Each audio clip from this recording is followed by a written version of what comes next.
प्रधानमंत्री कार्यालय और राष्ट्रीय सुरक्षा सलाहकार अजीत डोभाल के नाम पर 2 करोड़ रुपए की ठगी के मामले में मुंबई पुलिस ने एक महिला को गिरफ्तार करने की जानकारी दी। मुंबई पुलिस ने बताया कि उसने केंद्र सरकार के खुफिया विभाग की फर्जी अधिकारी बनकर एक कारोबारी से 2 करोड़ रुपए ठगे और आरोप है कि ये सब उसने प्रधानमंत्री कार्यालय और राष्ट्रीय सुरक्षा सलाहकार अजीत डोभाल के नाम पर किया।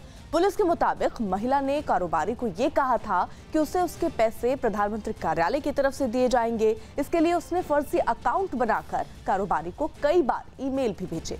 पर मामला सामने आने के बाद मुंबई पुलिस ने उसे गिरफ्तार कर लिया और बताया गया कि महिला पेशे से फैशन डिजाइनर है, जो रह तो दिल्ली में रही थी, लेकिन कारोबारी से ये कहकर पिछले कुछ सालों से पैसे ठग रही थी कि वो पाकिस्तान में किसी खुफिया मिशन पर है। कोरोना संकट के दौरान ऑनलाइन पढ़ाई ने बड़े नुकसान से बच्चों को बचाया और देश भर के स्कूलों ने इसके जरिए उनकी पढ़ाई लिखाई जारी रखी। लेकिन असल में ऑनलाइन पढ़ाई की ये राह धीरूभाई अंबानी इंटरनेशनल स्कूल ने दिखाई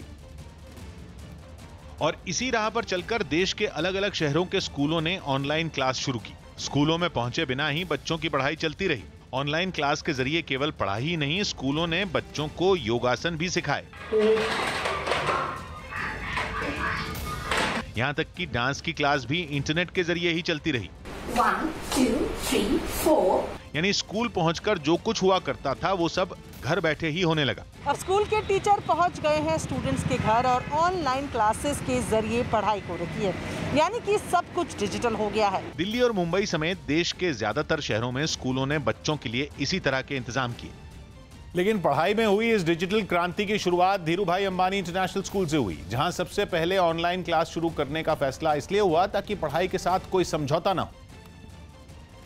और स्कूल ने आम दिनों की तरह ही स्कूल की क्लासेस को ऑनलाइन शुरू किया। मतलब जिस वक्त पर जिस सब्जेक्ट की क्लास लॉकडाउन से पहले हुआ करती थी, उसी तरह ऑनलाइन क्लास शुरू की गई। स्कूल का यह फैसला खास तौर पर बच्चों की सेहत और उनकी पढ़ाई दोनों को ध्यान में रखते हुए किया गया। लॉकडाउन 25 मार्च से लागू हुआ था और स्कूल की चेयरपर्सन नीता अंबानी ने इसकी शुरुआत की घोषणा 26 मार्च को ही कर दी थी। While our campus remains closed, DIS is commencing live teaching through our virtual school platform so that our children get the DIS experience and education in the safety of their homes. Dhirubhai Ambani international school ने online class के लिए एक अलग digital platform बनाया। इसी platform के जरिए आम दिनों में स्कूल में होने वाली हर क्लास पहले की ही तरह चलती रही। और इस बीच बड़ी खबर, जम्मू कश्मीर के कठुआ के हीरानगर सेक्टर में बीएसएफ ने एक पाकिस्तानी ड्रोन को मार गिराया है। बताया जा रहा है कि इस ड्रोन को भारत की सीमा के अंदर रेकी के लिए भेजा गया था। हीरानगर में ये ड्रोन सुबह 5 बजे देखा गया था और इस ड्रोन के जरिए भारतीय चौकियों को रेकी की जा रही थी। हालांकि खाली इलाकों से आतंकियों की घुसपैठ करवाने की कोशिश पाकिस्तान लगातार करता रहा और उसी के मद्देनजर ये भी देखा जा रहा है कि इसीलिए ड्रोन की रेकी की जा रही थी। ड्रोन को यहाँ पर दौड़ाया जा रहा था। हमारे साथ हमारे सहयोगी पवन जुड़ चुके हैं। पवन, क्या जानकारी? देखिए, ये सुबह 5 बजे के करीब भारत पाक अंतर्राष्ट्रीय सीमा है कठुआ का हीरानगर सेक्टर। यहाँ पर पाकिस्तान की तरफ से एक ड्रोन को भेजा गया था रैकी के लिए, लेकिन वहां पर बीएसएफ के जवान जो पेट्रोलिंग ड्यूटी पर थे, उन्होंने इसको देखा और फायर करके इसको नीचे गिरा दिया।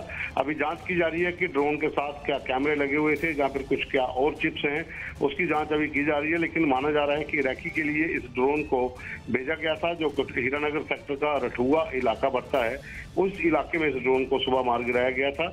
इस इलाके में पहले भी कई बार ड्रोन जो है वो देखे गए हैं। रैकी करवाने के लिए उस पार से भेजे जाते हैं ताकि कुछ खाली जगह मिले तो वहां से आतंकियों की घुसपैठ करवाई जा सके।